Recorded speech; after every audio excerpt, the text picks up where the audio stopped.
ગાંધીધામમાં ગંદકીથી ત્રસ્ત બેન્કિંગ સર્કલના વેપારીઓનો અનોખો વિરોધ। ગંદકીથી ત્રસ્ત વેપારીઓએ નવતર વિરોધ કર્યો છે। અર્પિત વાઘાણી નામના વેપારી મનપા કચેરીમાં કચરો ઠાલવી વિરોધ નોંધાવ્યો। કચરાના નિકાલ માટે ઓનલાઈન ફરિયાદ છતાં કોઈ કાર્યવાહી ન થયાનો આરોપ છે। વેપારીએ મનપા કચેરીમાં કચરો ઠાલવતા અધિકારીઓ સ્તબ્ધ થઈ ગયા।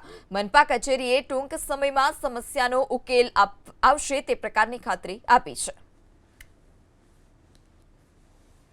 मैं ऑनलाइन कम्प्लेन करी, मैं काले पण करी थी, आज पण करी, मने एनो सोल्व न थयो। मारे अत्यारे स्वेच्छा अहींया महानगरपालिका बधो कचरो लईने आववुं पड़े छे।